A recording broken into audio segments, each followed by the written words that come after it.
the most realistic steering system available on the market, look no further than Sim Steering from Leo Bodnar.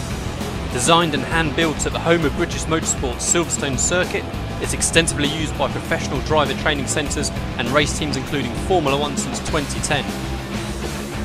The high precision and completely linear response coupled with high strength provides the ultimate realistic steering force feedback. Visit simsteering.com.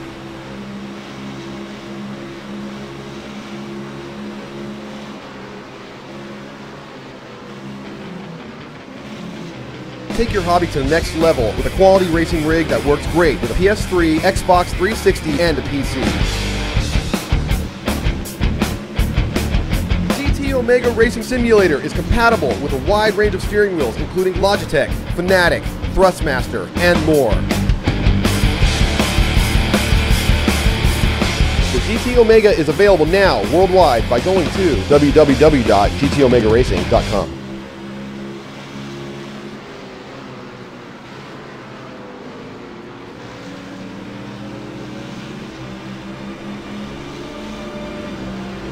What is so important about driving faster than anyone else? What's your last name? A lot of people go through life doing things badly. Racing's important to men who do it well. When you're racing, it's life. Anything that happens before or after, it's just waiting.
Hello and welcome to Season 2 of 2014 ARL Asia GT Series.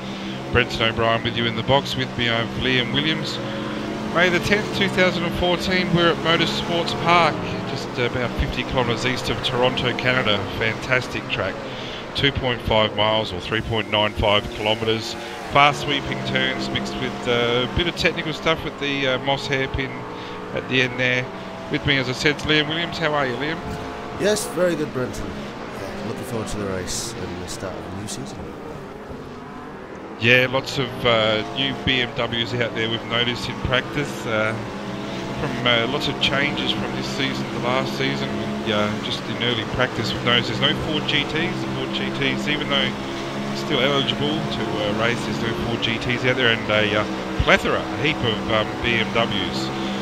What do you like about the BMWs? You've obviously driven them a bit, have you? Yes, yeah, I've had a few races with the BMW so far. Early days, it feels very easy to drive. It does seem to have a little bit of an edge over the other GT3 cars, at least for the average driver. It does seem to have a few tenths at least around most circuits, which is probably why we have substantially more BMWs than roughs or McLarens today. Well, I think we had just in early practice here 35 cars for practice, and the totally dominated by the BMWs. The first non-BMW car was in practice in 8th position in the McLaren MP4. You know, Jorn last year's runner-up in the series, so yeah, he's got his work cut out for him in this series. If he sticks with the McLaren, there might be some updates. Probably not, I wouldn't think. So it's going to be a bit of a BMW show, it would appear. Not as many roughs either, considering there was lots of roughs last season. and in general iRacing there was a heap of roughs, but I think there's only the 3 or 4, so it just shows you, as you said, how strong the BMWs are, and the potential's there for them to totally dominate this race. Yeah, I mean, I would definitely be expecting a BMW to probably take out the podium, really, depending on any on-track incidents there may be, but it seems to have just that little bit of an edge where you've really got to pull something out of the bag if you're not in a BMW to be up with the leaders. Well, in early qualifying, we've still got 12.5 minutes to go. Yaron Wong in the car 28 with a 1:15.654. I think there's still a bit of scope there that he can improve. He's in front of last year's championship winner DongWoo Gang. Congratulations to him for winning, and also to the Korean team for winning the team's title last year. Fantastic, dominating performance by the South Koreans last year. Competition perhaps this year. I've noticed there's actually 4 Australians on the grid, so some new drivers. So hopefully there's some competition coming towards South Korea.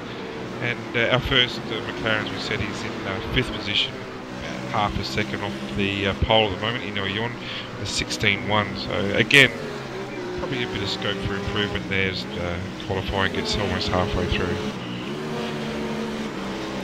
I'm looking forward to seeing just how over the full course of a race, how the roughs and the Maccas can do against the Z4s.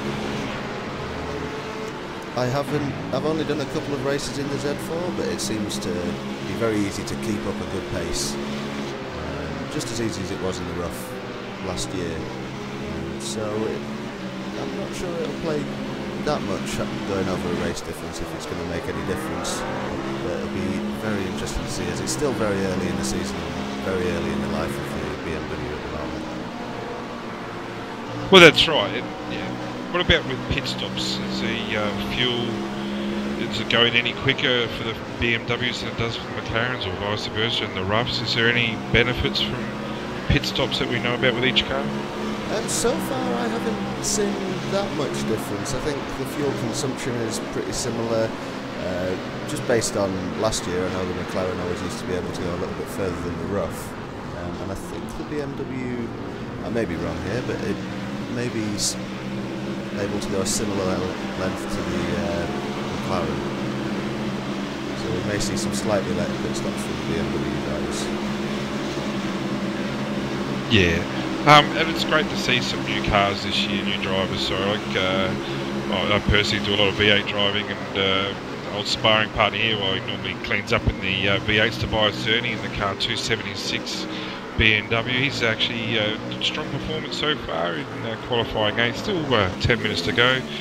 And a V8 teammate of mine, Tim Jackson in the 24 BMW, he's new to the series as well, and I think Jordan Kingham as well hasn't done much racing, so it's welcome. And I probably have forgotten a couple from last season, but if I have, I do apologise. But welcome to the series, and hopefully with these new guys on board, I'm sure Tobias and Tim will be very competitive in the BMWs, and as the series goes on, I think they'll only get better. Yeah, it's always interesting when it gets to the second season of a championship such as this, and there's always some people that are going to come in, they're looking to, you know, make an impact pretty early on, but they normally haven't raced with the other drivers, which can sometimes lead to some issues on the track, because when you race with people for a full season, you get to know how they drive, just how much room you can give them, but for the new guys, nobody knows that, so if any of the new guys are particularly aggressive, it could lead to some pretty intense on-track action. Well, I'm sure you've probably done a couple of laps here in different cars as well. I don't think there's such a thing as a small crash on this track. Very fast sweeping turns, and at times the grass, the actual hills go away from the track, so it's really hard. Once you're off the track, it is hard to pull it up. I'm expecting maybe a bit of carnage out there for some of the drivers, but hopefully it'll all be nice and clean. Yeah, the exit of turn 2 in particular, it's such a fast downhill left-hander. The start of a race, if you're on the outside, if you touch that grass, there is a long way to the wall, but I have raced here in numerous different cars, and I don't think I've ever managed to get it stopped before hitting the wall at some fairly considerable speed. And it's normally a race-ending impact if you hit that wall on the exit of turn 2. Yeah, that's exactly where I was looking at turn 2. It's just looking at qualifying again. It's just there's so many cars on the track. It seems that some of them are really struggling to get a clean lap in here. I can see Tobias has gone up to 6 in the Dayco BMW. Mikko Nasi now on the provisional pole with the 15.3 in front of Yaron Wan, actually quite clearly 0.3 of a second. Very tight for second, all the way through to 6 point, or less than 0.2 of a second. So it's going to be a tight field. And this is going to be a grid where you're going to want to start up the front. I wouldn't want to be caught amongst the traffic in the middle there with a few inserts. No, it's quite a difficult track to pass on, I've always found, but there are definite passing opportunities, but you don't really want to be having to work your way through a lot of cars. There is a long straight where you can get up alongside people, but with the corner after the long straight being a very fast corner, there's not really a braking zone to really shove it up the inside of someone. People can hold it around the outside if you do manage to get on the inside of it. And then of course the next corner is a left-hander, so if somebody holds it around the outside, they have the inside for the next corner. So it can result in some great racing side by side going around those last few corners onto the start-finish straight. Well, yeah, it's going to be, I think the next track after this is Watkins Glen, so there's benefits this year. There's a different scoring system in having clean race this year. I think you get 5 points for having nil incidents, which is introduced this season. Good luck with doing that this race. And the point scoring now for first place, you get 40 points, second 35, third 32, all the way down. So there is a benefit now in also winning the race in comparison with last year. It was okay just to come second and drop a couple of points, whereas now it's just that much more of an incentive. Yeah, I've always been a fan of making sure that the winner of the race, gets that extra bit of a jump in points. It makes for better, more exciting racing at the front. I mean, especially when it comes to later rounds in the championship, if you know that you can be second and not really lose out too much to the championship rival who's in first place, it's, you can nullify the racing a little bit. But everybody at the front of the pack always wants to win. You always see some action, I think, at the front. Well, talking about the front hour again, Mikko Nasi in the car 2 BMW. It's just turn 1:15.1. He's half a second clear of the second place, Yaron Wong, with Fabio Gonzalez in the car 111. I think it's welcome to him as well. I don't think he raced last season. Again in the 1:15.6 or so. Mikko's really stamping his authority in qualifying here, and be interesting to see if he can still do it in the race. Yeah, I've raced with Mikko quite a while ago in the IndyCar, and he was just so fast. I don't think I ever saw him come as low as second. I was racing that with him, and he's an incredibly talented driver. Well, I think he's from Finland, if I'm correct there, but representing Singapore. I believe that's the case, yeah. I think everybody on iRacing knows there's something in the water in Finland that seems to give you that extra few tenths in a race car. You're right, for such a small populated country, just the level of drivers, whether it be on iRacing or in particular real life in the F1s or rallying, it's exceptional what they can produce, and there is something in the water that makes them do that. I'd love to know the secret. They'll just learn to drive from a young age on ice, and all of a sudden they hit the tarmac and they probably think how easy it is. Yep. I am noticing a few off-track incidents in qualifying. Everybody's pushing hard. Some people are finding the limit and just putting an extra wheel over that limit. And the walls are very close at this track. Yeah, I've just noticed Marty Lazarity in the car 82 McLaren have a bit of an incident. But, yeah, pushing hard, as we said, though, each grid position's vital here. Have a look at our host, Mark Lang. Again, Mark, congratulations to you for running a great series. Race number 1, hopefully everything go well for you in your car 44.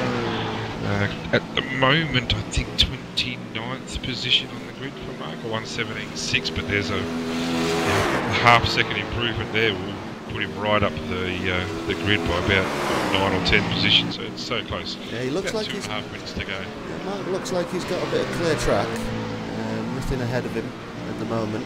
So, in the absolutely beautiful Gulf liveried Z4. So, yeah, no, it does look very nice, doesn't it?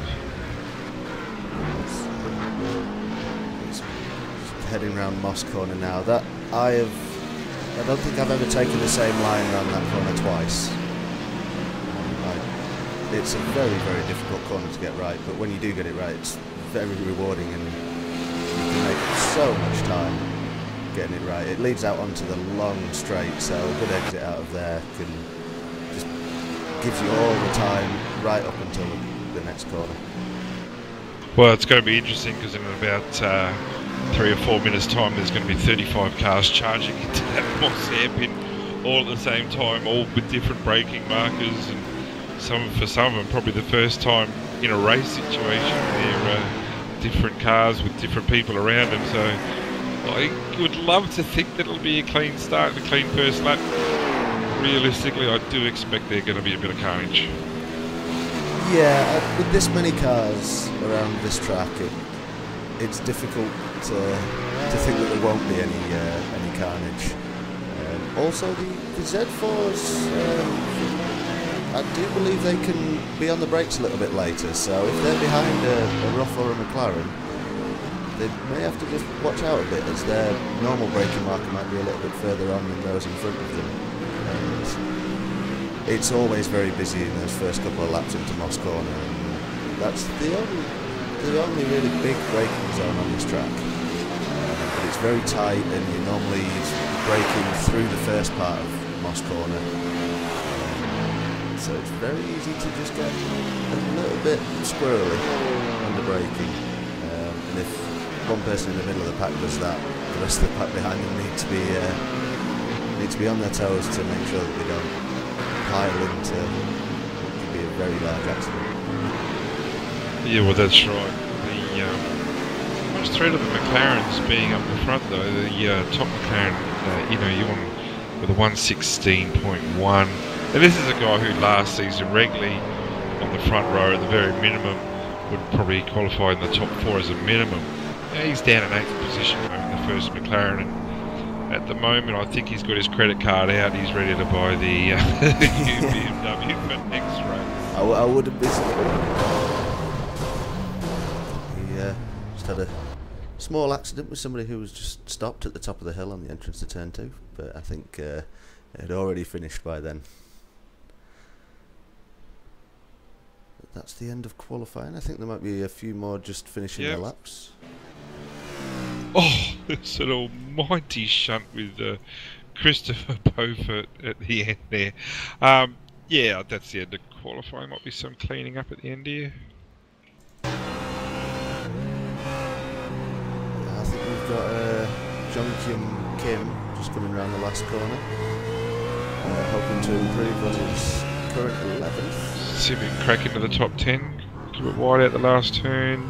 Yeah, he stays with a 1:16.4. Slight improvement in Lim Ho Boon. Again, I think another new driver, so welcome to him in the car 36. And I would reckon that that's it for qualifying. So with our results in pole position, no surprises here. Mikko Nasi, the car number 2 BMW, a 1:15.135, clearly ahead of number 2. Considering how close the field is, it's actually the biggest gap between drivers. Yaron Wong with a 15.5, just ahead of Fabio Gonzalez with a 15.6. Marcus Lenderman in 4th. DongWoo Gang, last year's champion, with a 15.7.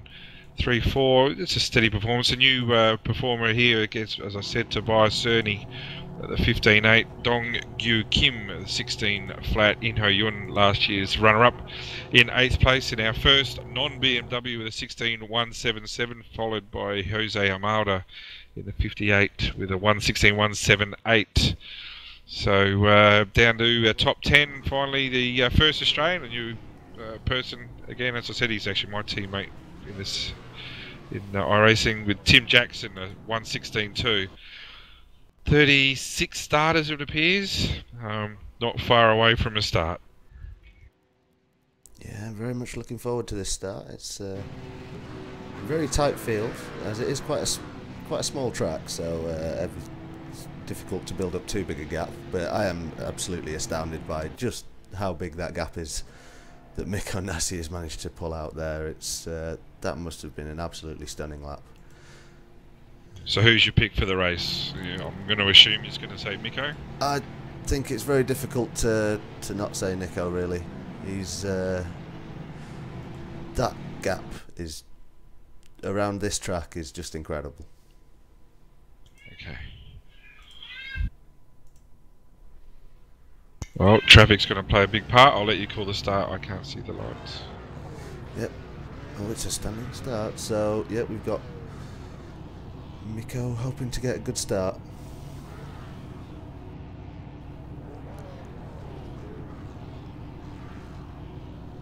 Okay, the revs are building up.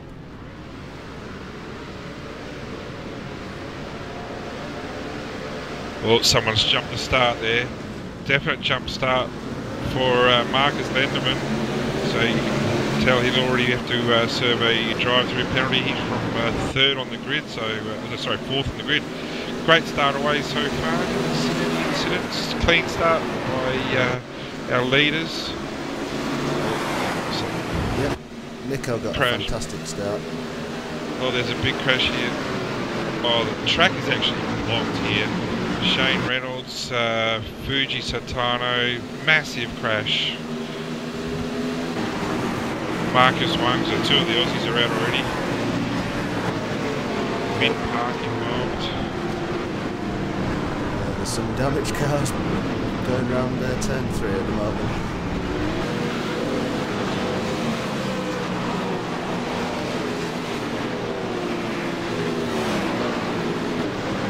Yeah, there's already quite a few cars in pit lane with some damage close at the front here, with Yaron Wong having a run on Mikko. He goes around the outside, doesn't get to hold it there, pull it back in. Mikko's going to be the leader at the end of the first lap. It's a great start here. Yeah, I think you don't want to let Mikko get away. I think that could be quite an important part of the race, actually. Just not being able to make it round him on lap 1. I can imagine Mikko just stretching his legs now and going on, pulling out a little bit of a gap. Well, absolute carnage on the first lap. There's a lot of damaged cars there. I do believe they get a first free tow, but it's a shame it happened so early. They're going to have 2 pit stops, obviously, which puts them out of sync with the rest of the field. And Ewan, last year's runner-up of the championship, he's still crawling back to the pits, severely damaged at the back. That's an absolute mess, that MP4. I don't think that'll see out the season. I reckon he'll be shopping for a BMW quickly. I think I would be. I mean, you just have to see the pace difference, but yeah, looks like he's taken a very, very heavy hit from behind. That wing angle is not the wing angle I imagine he was originally planning on starting the race with. So that would have been a perfect opportunity for a safety car there, because that track was blocked. Massive difference between those who got away cleanly. There's some cars that are after the end of the first lap already 40 seconds behind after 1 lap because the track was blocked. So lap traffic's definitely going to come into play here for our faster guys. Oh yeah, it will very quickly, especially as you'll have some coming out of the pits, so I think you may even see lap traffic in just a few laps depending on when they manage to come out of the pits. Nico seems to be getting a little bit of a gap now, he's not going away too quickly. No, he's not. I do apologise to Mark Lennon. It wasn't him who actually jumped the start. It was Fabio Gonzalez in the 111 BMW.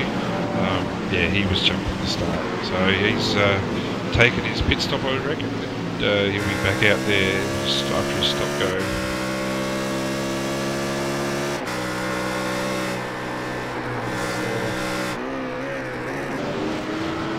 I believe it's 3 laps you get to be able to take the stop goes. Is that correct? Yeah, I think you're spot on there. Yeah, I think it's generally beneficial if you can get it home straight away and come in. Well, hopefully some clear traffic. Yeah. I think when it's a jump start though, it's often better to try and get as much of a gap as you possibly can between you and the trailing pack, if possible. I don't think you want to come, see if you can get as many people as you possibly can. Early days. Early days, so that you're not right at the back taking the penalty. Just jumping on board car 26 in 7th position, Charles Teixeira has been very busy over week 13 in between seasons. And Rama had a race in the Asian Gran Turismo Series, actually came first and second in that, so congratulations to them. They have to fly off to Turkey later on this year, where they actually get to drive a real BMW Z4. Not sure whether they race it or not, but what a fantastic performance that is, and great prize, and congratulations to them. Yeah, that's, I think he'll be the envy of everybody else on the grid, including me as well, actually. It seems like a fantastic opportunity, and a big congratulations to him for getting that done. That's always a great achievement to see somebody from iRacing do so well on another sim. Now look, battling here for 4th and 5th position, last year's champion DongWoo Gang, with our rookie Tobias Cerny in 4th and 5th, very close coming up there. I would say at the end of this lap it'd be neck and neck There's that Peugeot, sorry, he's just gone off right in front of him in the 96 McLaren. Not a happy race for the McLarens at all. No, it's... I wouldn't be surprised if we see almost a Z4 championship from this point forward. It seems to be almost bad luck to have a McLaren. They're coming up to lap traffic, heavy lap traffic already. Trying to get past Jose Amado, who does a respectable job last season, if I remember, so he's obviously had early dramas as well. Yeah, I think there's, as of course they get their first repair done for free, you could end up with some quite quick guys, a little bit out of position, and really wanting to try and make as much back as he can after first lap incidents. Well, after 6th lap, our leaders, Mikko Nasi's just that 1.6 seconds in front. Certainly, he's showing some genuine pace in qualifying, and he's still leading the race, showing some genuine pace here. Not as big a gap as I thought. Marcus Leonard's just 2.1 seconds back, down to 10th place Jordan Kingham, already 23.7 seconds off the lead after 6 laps. But Jordan has done actually quite well from qualifying. I think, where was he? Jordan? Well, he's actually come from 25th up into the top 10 from qualifying after 6 laps. That's an exceptional performance. That is. Sometimes you just have to have that little bit of luck just to get through the initial carnage. And, you know, it's a good start. You know, just be very careful with that initial carnage. You can get through it, make up a lot of places from there, and you know, then you can settle into your own rhythm for the rest of the race.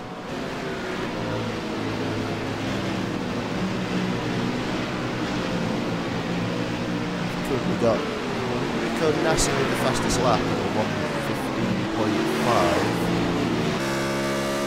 So he seems to be pulling out just a little bit, not as quickly as I thought he would be, in all honesty. Over Yaron one behind.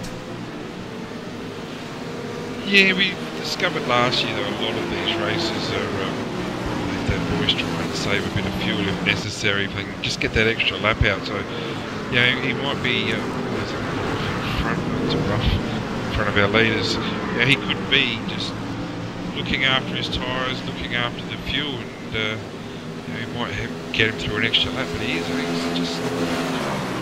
So Yaron's definitely in his draft there. Yeah, the number 11 rough of Yukiok Yoon just was in front of him coming into Moss corner, and I think he realised the leader was behind him and just bailed straight into the gravel. But it has cost him time, and yeah, now Yaron is right behind him. Nico can't make any errors. How does the draft affect these cars cornering? We know what they can do. Speed is a substantial difference in a straight line. Speed. What about the corners? Is the draft play a big part in these? It's not that big a part. I was racing at Watkins Glen last weekend. You do notice it a little bit, especially going around the longer fast corners where you need the downforce. But the mechanical grip that the Z4 has is absolutely fantastic, so it doesn't play too much of a role. And as I say, once it gets in a straight line, the time you make up is huge. Which is exactly why Nico is trying to get the draft of the lap to rough in front at the moment.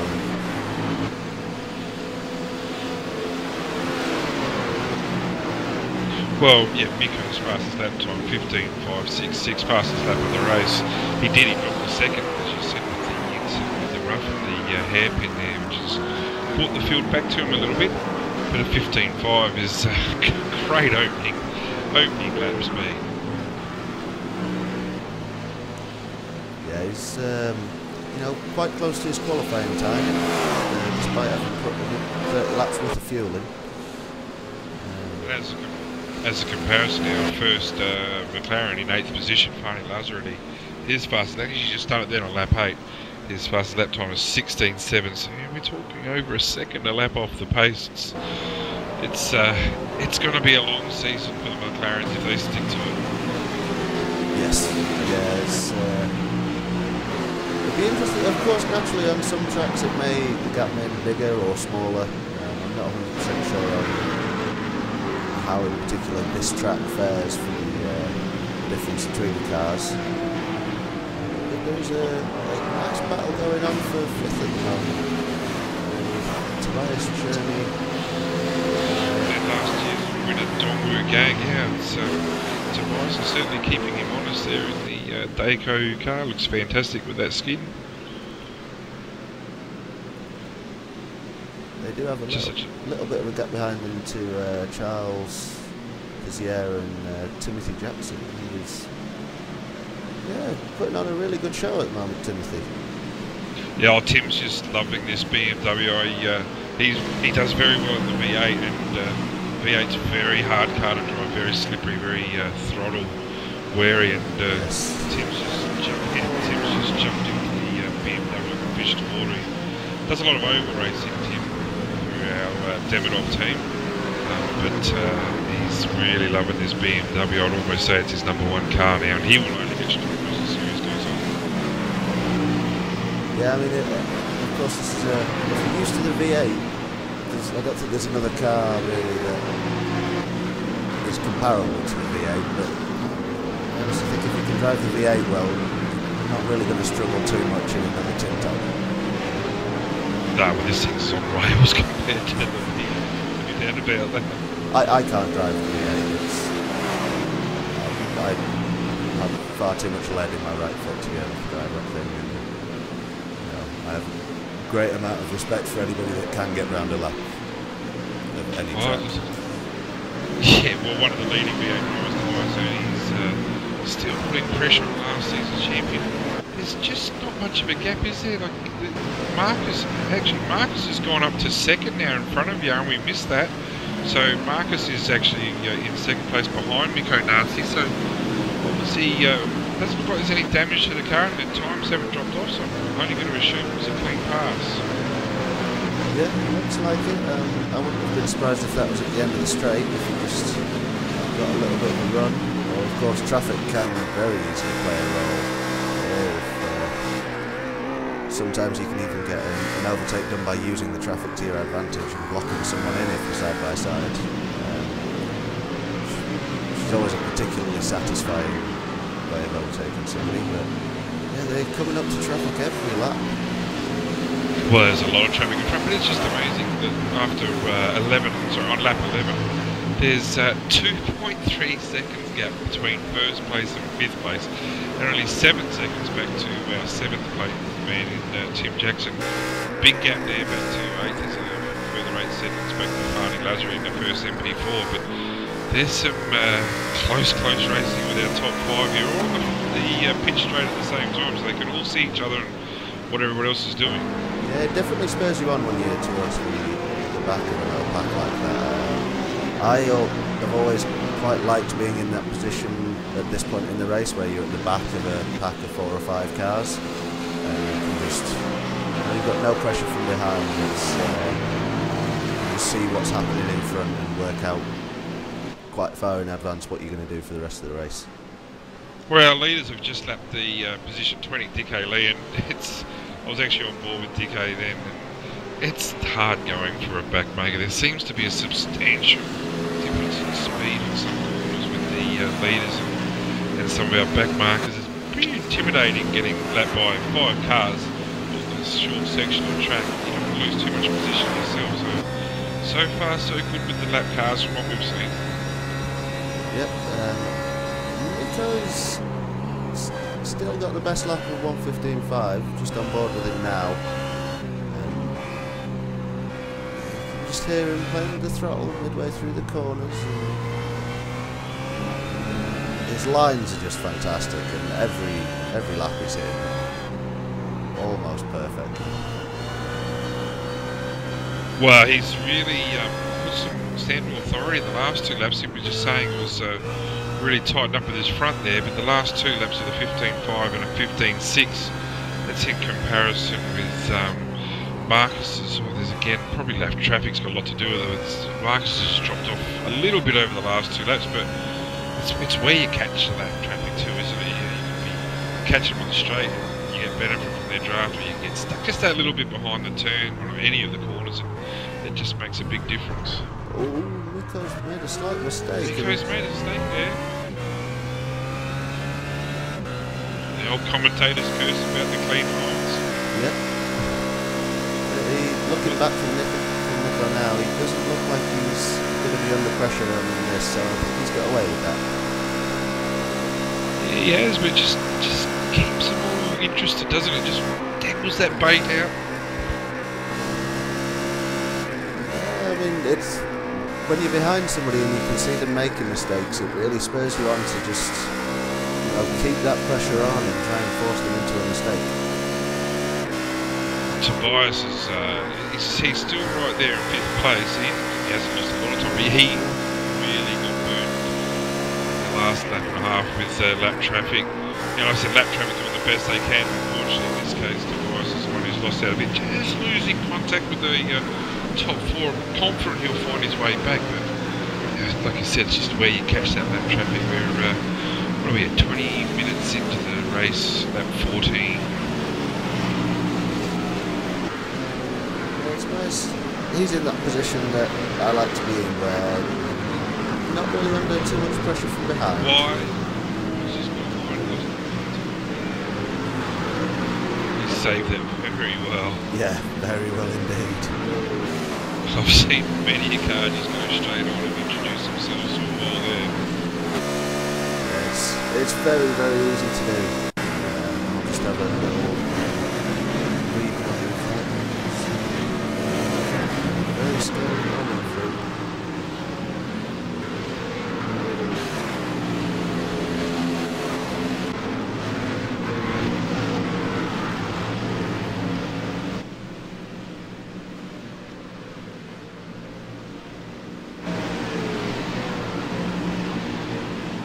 just seems to have, with that mistake as well, it's just putting that a little bit further back, but again there's lap traffic going around turn 2.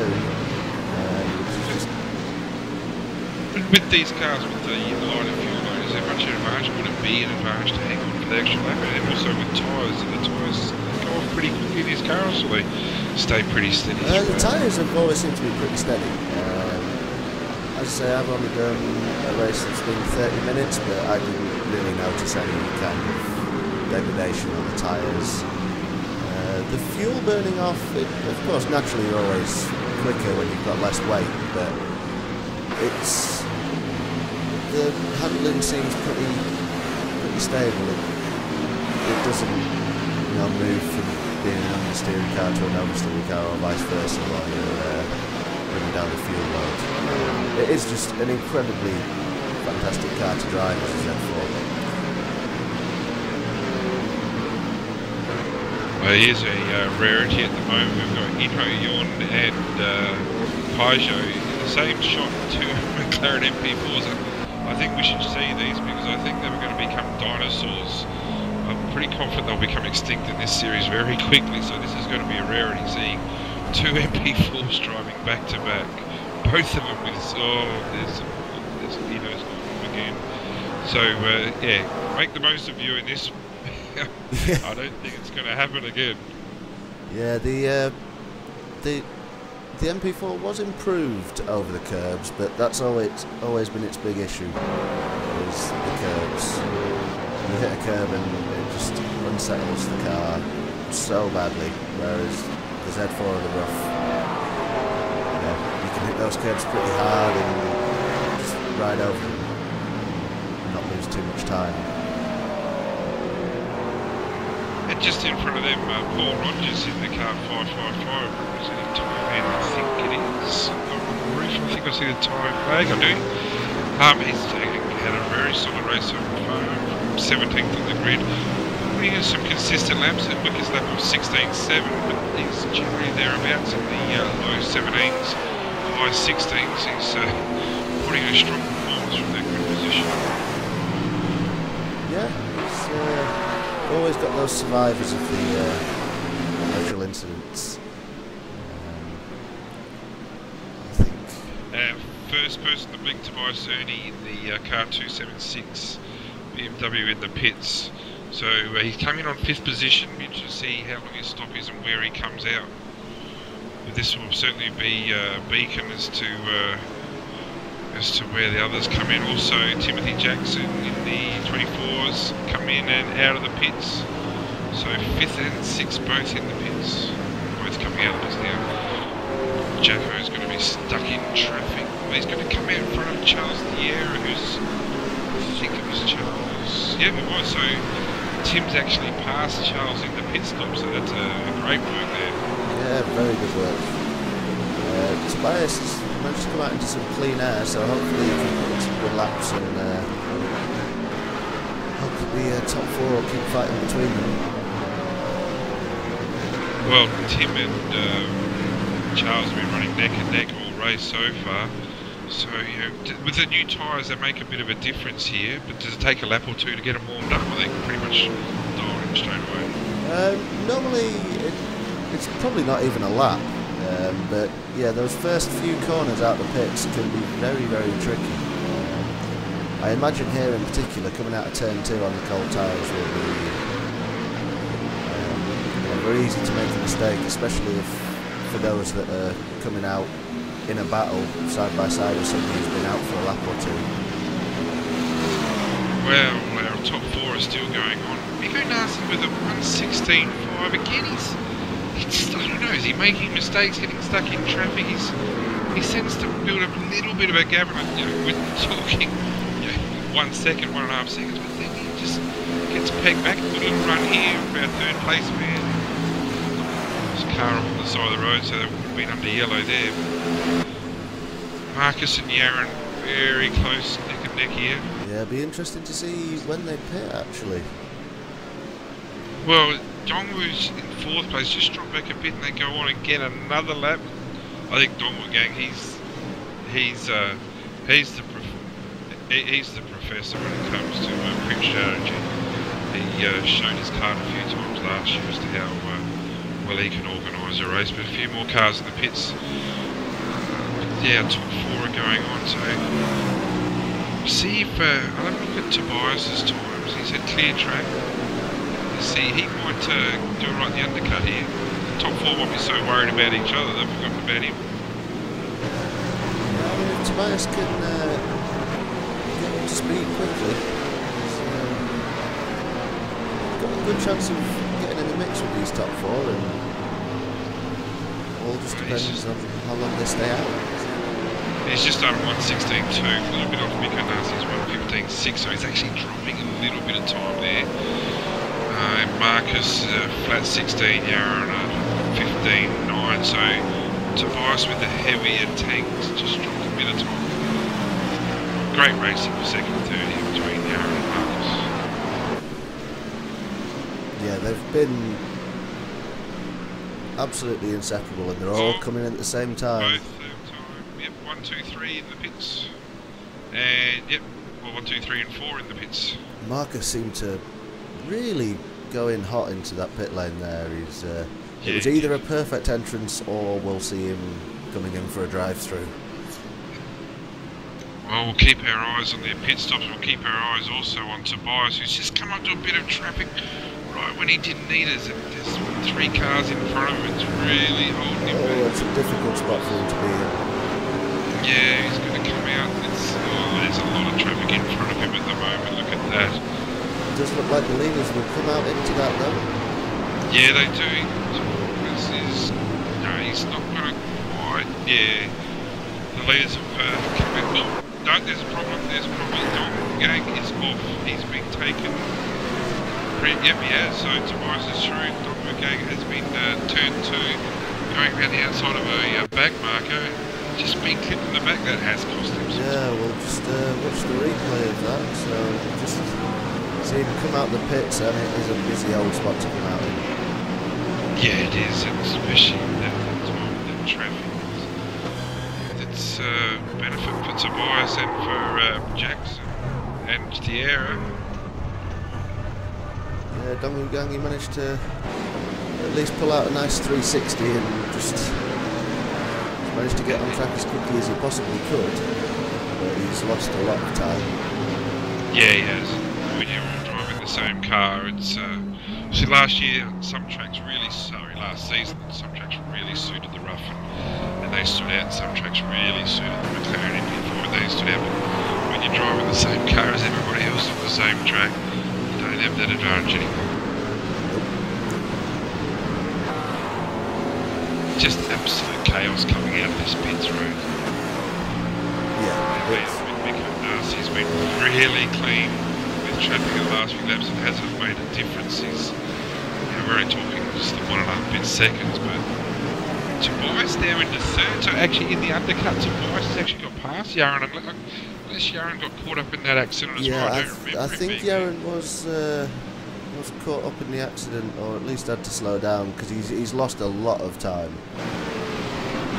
And I'm thinking that Tim Jackson as well has made a mistake somewhere. He's gone from in front of Sierra, and he's now behind, so obviously Tim's he's done a 21.2, so he's headed off somewhere, but I didn't see some stall. He looks like he's going a bit slower perhaps. There's a little bit of damage in the front left.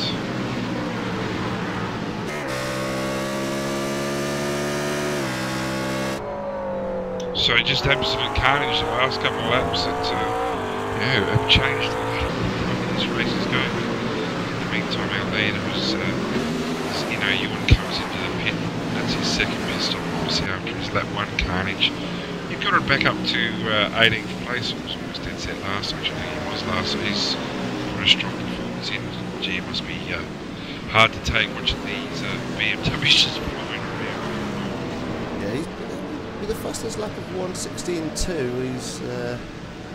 And that's the end of Tim Jackson's race, you can be sure. Turn 2, sorry to cut you off. He's gone wide there, and that BMW's... Oh, someone's just gone flying across the grass in front of him, but... Oh No, that BMW is certainly seeing better days. Yeah, turn 2, as we said in the qualifying, just once you're on the grass outside, nothing brings it back. Yeah, he just caught the grass on entry. Just moved over to the right a bit much. And, yeah, that was... Yeah, only a very, very small mistake. It was only a matter of inches that he went a little bit too wide on the entry, but that was enough to throw his car to the inside. He managed to hold the initial spin quite well, but just not got the track to work with. And he had some drama later on that lap too, so he said he'd go off for the quick toe and all. Some severe blocking there. Sorry to do that. Alex Chuk, I think he was trying to let young Kim through the lap in, but they were both going left and right at the same time. Sorry to do that to you, but that was interesting driving, shall we say. Yeah, it's never easy when you've got people coming up behind you. Sometimes you think, oh, I want to get out of the way, but because there's no communication between you other than what you're doing on track, it's very easy to miscommunicate what you're doing.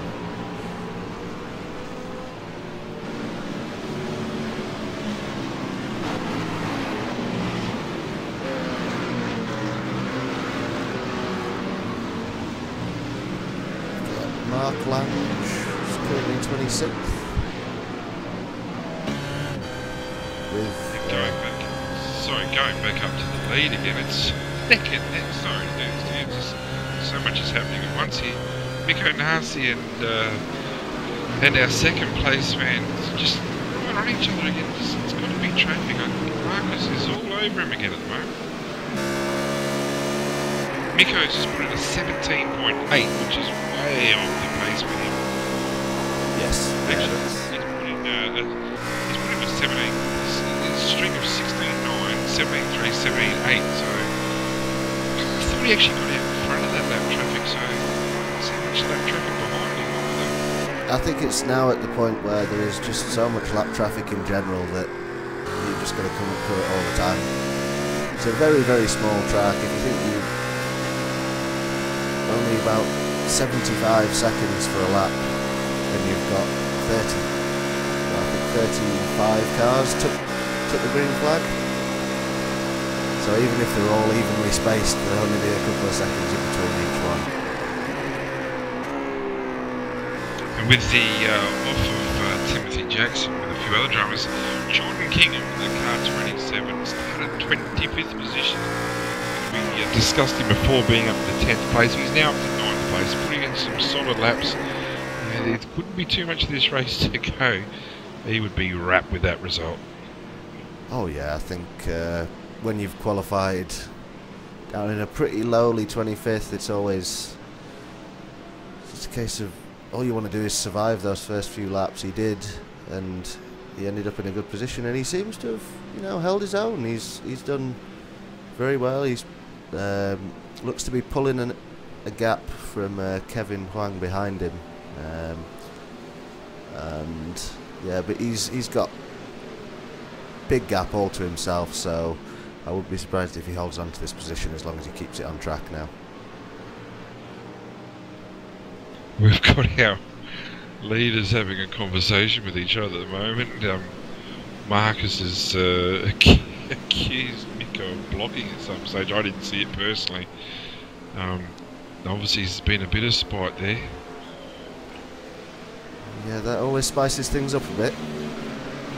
Well, it's a long season, boys. You want to hold hands and get along nice and early. I think it's far more interesting for us as the commentators if they don't get on. Yes, I agree with you.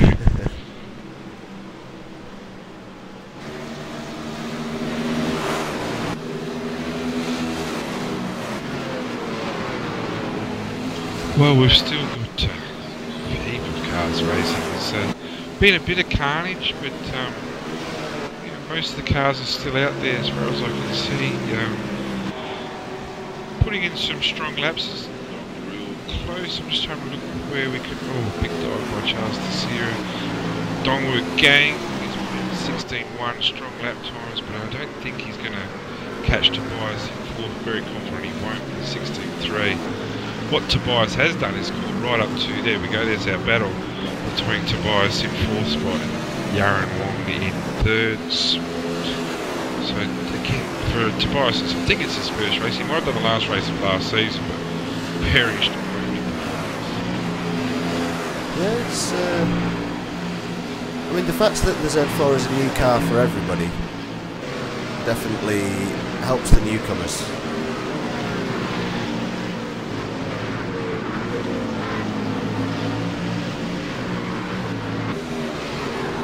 Interesting to see the lap time. So the next few laps looks like they've got some clear air between them. Miko for the first time back in low 15.2s. Have a look at that for a lap time. Lap 26, fastest lap of the race. 15.282 with some clean air, really showing what he's got the potential to do. Marcus dropped 16 flat, so that's a substantial lap difference there. Miko again on a quick one, just trying to stamp his authority further on, late for the race now. Yeah, I think it might just be good to just ride on board with Miko just for a little bit now. He's got the clear air. Finally. I think he's been looking for this for 26 laps. Yeah, well, lap 27 he's on. As you said, he's finally got some clear air.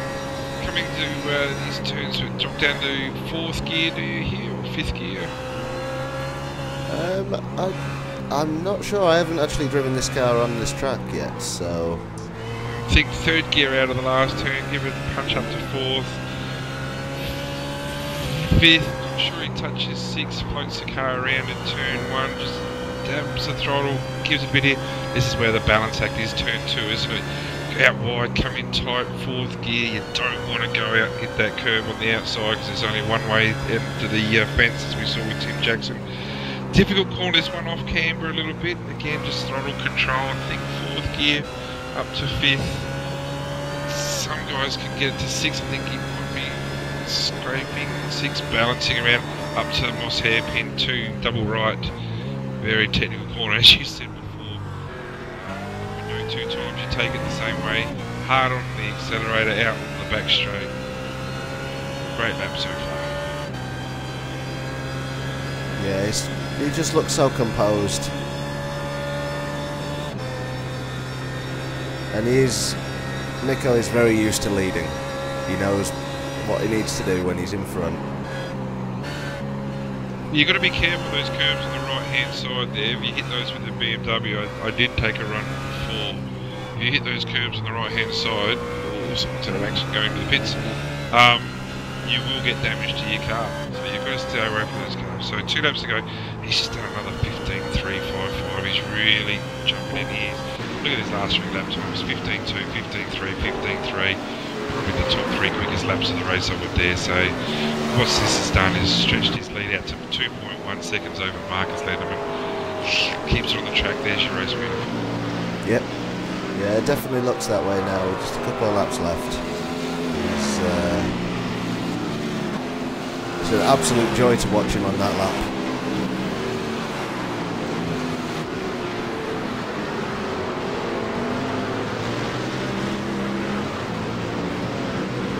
Give another bit of credit here to, we discussed it before, I know it's only a lap ago, but Alex Jung from 35th on the grid. Last place, because I can see there's a Liam Williams at 36, it's surprising who he is.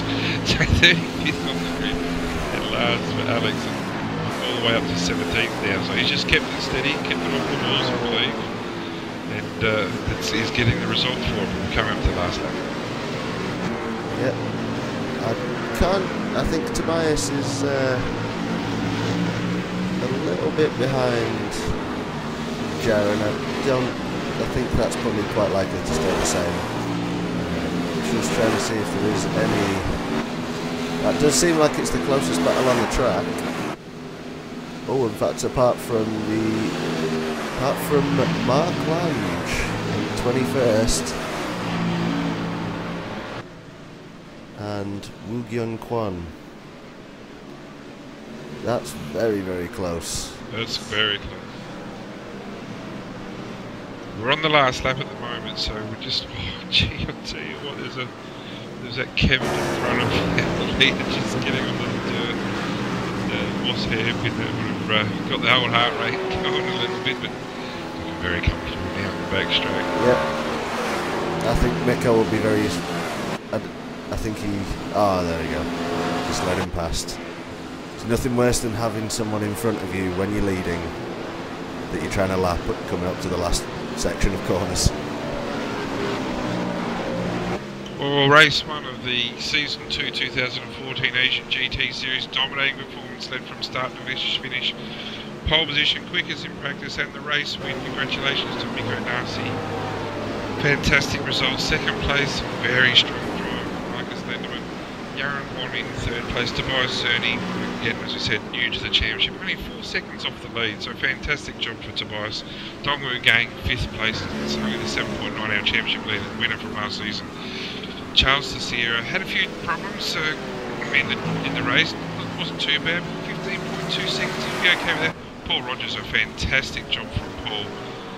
Started back in 17th, I think it was, so he's found his way up to 7th.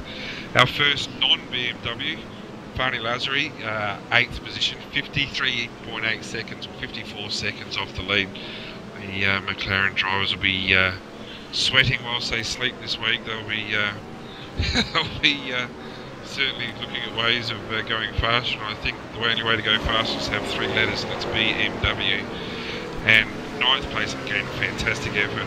Almost my driver of the day, Jordan Kingham, 27th on the grid up to 9th. And finally 10th in another McLaren MP4, Kevin Huang, last year's 3rd place getter overall, so fantastic job. Fabio Gonzalez in 11th, things a bit of a shout out. Jumped the start from 3rd or 4th from 3rd on the grid, I think it was. I'll just check that. Yep, from 3rd on the grid. Got it back up to 11th, which is outstanding because you get 2 pit stops. So Shane Reynolds, Aussie out there in 12th place. You on 14th. I'm not forgetting Rocky in 13th. So 14th and 15th Fuji, all the way down to 35th with Marcus. A few problems early, but who's your driver of the day? I think it's definitely between Miko, just for especially seeing those last few laps and just how dominant he was and really showed his pace, but I think it has to go to Jordan, just for making up such a massive number of places from his original grid spot. Yeah, substantial 18 positions from his grid spot, so congratulations to Jordan, our driver of the day. Again, a big shout out to Miko, let's face it. You always know when you're a good driver when you get pole, lead from start to finish and win the race, and you don't get driver of the day. The expectations are fairly high on young Miko, I'm afraid. Yes. You need to do better than that, Miko. Yeah, I think he probably needs to lap everybody before he gets a driver of the day. There's a reason why he's well known throughout iRacing as one of the real, true aliens. Yeah, fantastic result. Marcus is going on a bit with the a bit of blocking on lap 23, so he this might be a bit of a fiery series if Marcus and Miko go neck and neck like they did throughout that race. Yeah, it's I will try and get a replay up of that later on. Yeah, lap 23. Yeah, but there's going to be some disappointed guys as well. Like, you won 14th last year. He won the greater majority of races. Well, is there anything that the McLarens can do to go faster? I can't see anything that can happen. I think it's just the bit of kit that they've got in comparison with the BMW. There's just nothing. I think other than asking all the tracks to bulldoze the curbs so that they're flat, there isn't really much that they can do. It's and with Watkins, very much the same type of track as this one, with the swinging turns and long straights as well. So you can just see where this race is going next week as well, unless some changes are made. I wouldn't be surprised if we see a green BMW with the words, you on the side or somewhere. I'm just Just got a replay up of his start now, as he was definitely one of the ones caught up in the start, well, turn 1 carnage. It was a great start from Nico as well. He got off the line really well, and after that I think he was always going to be the favourite.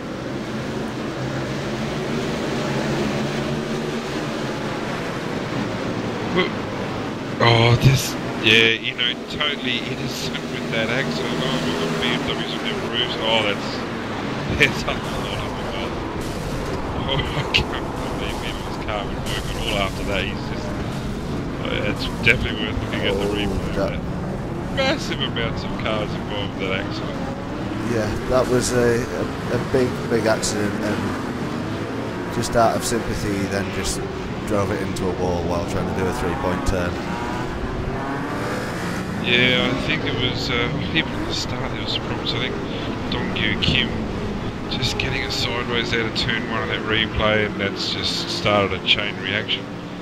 Just overcorrected, and it's just a mess. I would say there's 14 cars involved in that accident, 13, 14 cars. The cars literally stopped at the track, being hit from behind, so... Yeah, I'm just going to see just how Jordan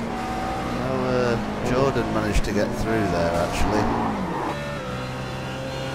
All he could see ahead of him was smoke. Yeah, I think he might have had his eyes closed. He's gone, there's no place like home, and it's worked out well. He did very well, took his time, more or less came to a stop. But you know, self-preservation was number 1 on his mind there. He did a great job. He actually did come to a stop and just picked up the pieces after that with the damaged cars just going past him. So, wow, what a fantastic job. Anyway, we've got some interviews. If you just want to cut to a little bit of a closure, we'll have a bit of a break and we'll come back with some interviews. Yep, okay. Here's the Sim Races Asia.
Right, I think it's time for some interviews.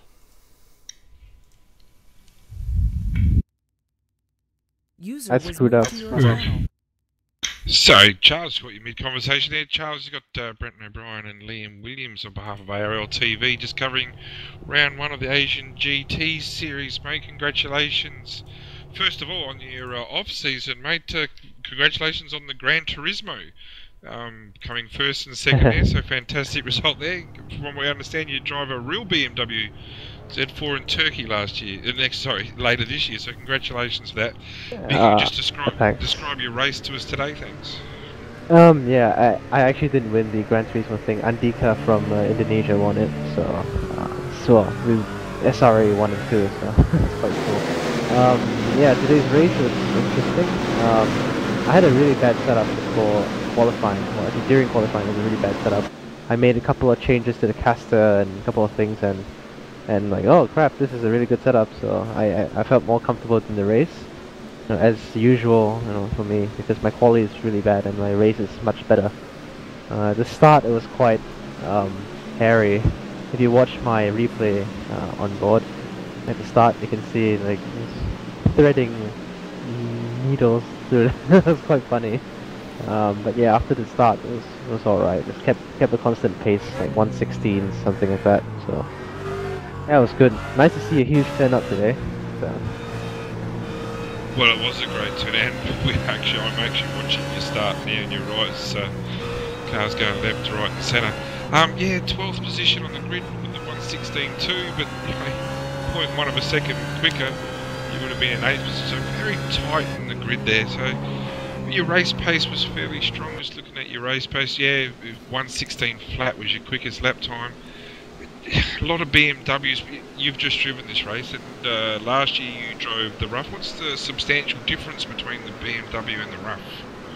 Oh, I think I generally prefer the rough, because the steering feels a lot better. The car, it's very unique to drive, and if you can master the weight balance of the rough, you can't say Porsche, right? Master the rough, and you can get very good lap times out of it, especially at Bathurst, my favorite track here. But yeah, the Z4 is very easy to drive for rookies, so all the new guys at SRA, they can get to enjoy good racing with the Z4. Hopefully we see a better BOP next time, or maybe iRacing does a patch or something. But yeah, it's a very good car to drive, very balanced. Well, expected from a front engine rear drive car. The rear is a bit loose at high speed, so we'll sort it out. Well, as the series goes on, is it the type of thing you might consider doing? Like, you say that you favour the Porsche or the rough. At Bathurst, would you think of changing cars just for each individual track, or you would stick with the BMW now? Well, during the week, build up to the race on the weekend, probably I'll have a few laps of each car and see which is quicker. Like some tracks, I'm already very used to the rough, the way the rough handles, so probably stick with that. But this track, I have never driven this track. I don't really like it anyway, so I stuck with the Z4 because everyone seems to be using it. It seems like a pretty good platform to get good lap times. So yeah, I stuck with it and turned out pretty well. I don't know where I finished, 6th or something, right? So. Yeah, alright. 6th. Yep, 6th, mate. No, 15 seconds off the lead. You had we saw a really good battle with Timothy Jackson as well. What can you tell us about that? You're in front of him as you come into the pits, but he might have got you on the undercut. You stuck in traffic, or what's happened there? Well, I normally, last season, hopefully I don't give away too many tricks up my sleeve here, but I normally try the undercut, and it turned out pretty well last season. But this, I don't know why, he's only got like a 2-second lead from the pits, so don't know what I did wrong there. But yeah, I think he made a mistake or something, and I managed to get in front of him in the end, so it turned out alright. But yeah, it's good battling with him. He raced very clean. And you were saying earlier that you struggle with the setup. With your team, do you swap setups, or do you generally just go into the race with your individual setup and you don't share, or no one shares with you? Well, Marcus and I will share setups quite a bit. Well, he shares with me setups if I can't get mine nailed. So Marcus is a really nice kid. He's like 12 or 13 or something. So he's really no fast. way. Yeah. He's like Riku, Definitely be one to watch for the future then. Oh, Yeah, definitely, well, definitely. he's one to watch, but now he's already here. Yeah. You're joking. I mean, to be battling Yeah, with Mick like- Onassi is impressive. Yeah, I mean, Riku is an example. I mean, years ago, I told him to start iRacing because I met him at a competition and he was really quick. So I told him, go do iRacing, and look where the hell he is now, right? Yeah, well, I bet you regretting telling him to do that. Well, congratulations tonight. Is there anyone you want to give a shout out to? You want to thank to anybody? Yeah, you know, everyone who turned up today. It's really cool to see such a big field. You know, you don't even get this in like, you know, some GT3 races online. And the racing was really good, so, you know, props to everybody racing today. Mark Lang for hosting all this, you know, he's a great guy. So, yeah, on the Singapore team, hopefully we do well this season, better than last season. Well, Singapore off to a strong start. Well, congratulations, Charles, for a nice spot, 6th spot, mate. Watkins Glen next week, mate, so good luck for that. So thank you for today. Yes, thank you very much. User was moved out of Charles the Sierra there should be very happy. We got next Tobias can come up and say I can see g'day. that. moved to your channel. Sorry, Tobias, catch you Hello. on the street. Hello, Brett O'Brien and Liam Williams on behalf of ARL TV, covering round 1 of the Asia GT series. Tobias, first of all, congratulations on a solid 4th position, mate. Just tell us a bit about your race. Yeah, it was an interesting race. After the V8 this morning, I decided to have a look here and saw the races going on, and so I jumped in. I did a few laps. Was not sure what car to take, if the roof or the BMW, but because I'm driving the BMW also in other series, I took the BMW. Was surprised with the pace that I could place it there on 6th place at the grid, and yeah, actually for me the start was quite okay. It was quite clean. I saw that Fabio jumped the start, so I just tried to follow the guys ahead, and yeah, things really got spiced up by all the left traffic. I sometimes really didn't know if the left car ahead or not, or how where so many cars. I was not used to this. It was completely different to the V8, so quite interesting. I can imagine we were discussing it during the race, and compared to the V8, this thing would be like driving a train, always nice and straight. 35 cars on a nice open track next week, Watson's Glen. The traffic, we covered you a little bit there, you seem to, when you were running 1 through to 5, all close neck and neck, you just seem to be the one caught out in the traffic more than most for a while there than the other 4, and just cost you a bit of track position. So did you have any other problems with the back markers at all? Like overall, they looked like they did a pretty good job, but did you have any major problems with them at all? Yeah, when I decided to pit, approaching Moss Corner at that lap, I saw a train of cars ahead, and I thought, what? I'm 5th place. Why are there like 10 cars ahead of me? So I decided I pit this lap. Originally had the plan to pit on the end of lap 20, but so I jumped into the pits, and yeah, there was someone backmarker spinning into the pits or something like this. Cost me also a second here and there. And then actually I had no idea really how much fuel to take. Tires, I think it's good to not take tires with these cars here. I had no idea how long it will last, so I just tried the best. Yeah, it was actually my first pit stop, I would say, a GT3 race. Never raced the GT3 in an official series, so worked all out, I think, all fine. Well, I was saying what a fantastic job, actually Liam and I were both saying what a fantastic job you're doing throughout the coverage. A 1:15.5 during race pace at lap 15, which is the lap just before you came into the pits. 0.3 of a second quicker than your qualifying time. Was traffic a problem in qualifying? Because a lot of people's race pace does seem faster than their quali pace. Maybe also slipstream had some effect in the race then in my lap time. For me, and yeah, I had a few crashes in the quali when I wanted to start a new lap, and there was someone spinning on the start-finish line. Yeah, it's you brake and avoid. I mean, you can directly park because the next lap is nothing, and so I tried to go there full throttle. Yeah, but it didn't work. Quite short track for all the guys here on the track with 36 cars. Also, then for me, practice, because I didn't start at that. As I said, I did the V8 before. I had not much experience with the car. Here on Mosport, I grabbed the setup from Montreal, lowered the wing a little bit, but I think I could have gone down even more. So, yeah. Well, I know you're one of the kings of fuel saving and still going fast in the V8s. With the BMW, is that something that you have to consider in this series? I know you're saying it's your first race, but is it something that you might have to consider, do you think? Just fuel saving, just to sneak out that extra lap on a light fuel load? Might be even more important here, because when you're not taking tires, it's just the fuel. It depends how long you stay in the pits. Yeah, during the race I recalculated my fuel. Originally I wanted to take 30 liters, but I went down to 25. I was saving a bit of fuel in the first laps, so I think this will be quite more important than with the V8. If you're getting half a full tank with the V8, you also, or if you really need tires, you also can add half a tank, and it doesn't affect your time. And also the lap times are not that bad with the full tank in the V8. Here it might be, I think here it's totally different. I actually have to work out how to qualify the cars, because yeah, I qualified me with my race setup. So yeah, no, fantastic job. Now, Watkins Glen next week, mate. What's your thoughts, and what do you think your chances are there, considering you had a fantastic position in your first race today? I will try my best. I like Watkins, but usually I'm struggling there with the with the V8. It's the only experience I have there at Watkins.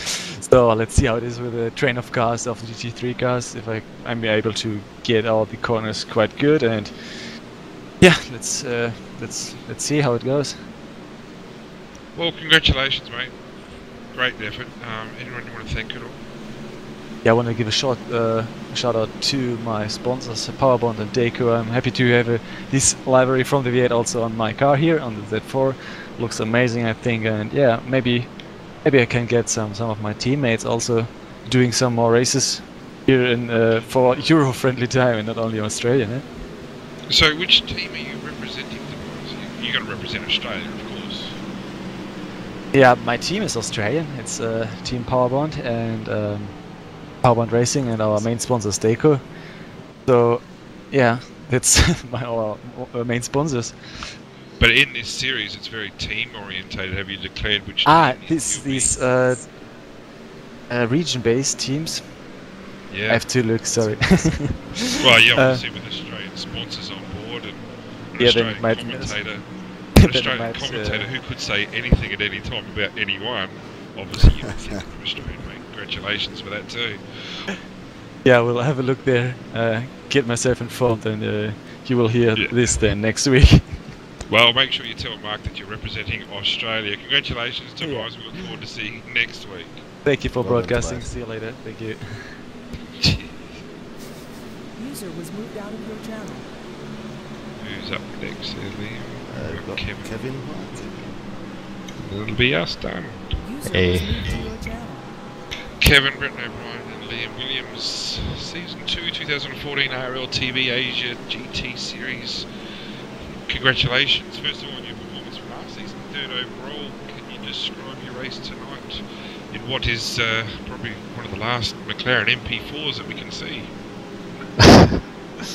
Thanks for having me, Brenton and Liam. It's nice to see you guys again after the break in the season. Race was crazy at the beginning. I can't believe I survived that. It must have been crazy to look at from the cameras, because I think I just got smoke and cars and cars flying around, and that's the worst feeling in the world, when I almost had to slow down because the track was blocked, but I still had 10 cars behind me, and you know, the cars that tend to be slower than you are the rookies, and I didn't trust them that they would slow down, so I yelled on the radio, it says, "Slow down, guys, there's a crash in the front." Yeah, after that I made it through, and I was like, I can't believe this, and I think I started 21st or something. I think 20th. Yep, 21st. And then by the first lap, I think I was 13th. Yeah, exactly right. Yeah, from 21st to 13th, and it's. I didn't pass anybody. No, you didn't. But yeah. As a driver of the McLaren last season, and now a driver of the McLaren, well, race 1 of the McLaren this season, what's the notable difference? Like last season with the rough, it seemed very competitive, rough and the McLarens I think actually shared the same amount of wins over the season, but gee, already it looks like the MP4's got a bit of work to do to catch up with the BMW, doesn't it? Yeah, it's a little bit disappointing to see how much slower it is than the Z4, but it's alright. It puts less pressure on me to really push myself because it's just there's no way I can't get a top 5. There's I pretty much have like 6 people have to crash for me to get a top 5. So I'm just enjoying myself and driving safe, driving high 90% and collecting some points, having fun with the mid-pack people. So there's no thoughts of swapping over to the BMW at this early stage? Nah, it's nah, I'm gonna stick with the MP4. What was, well, because sorry, Liam, you go.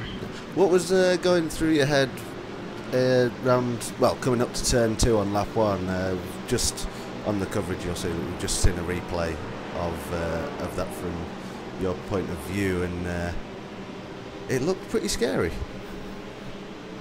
Wait, what do you mean? The turn after turn 2, you mean? No, coming up to turn 2, where the first lap carnage. Yeah, I just saw the whole grid was stopped with cars flipped upside down and no room to pass. So I just went as far to the right as possible.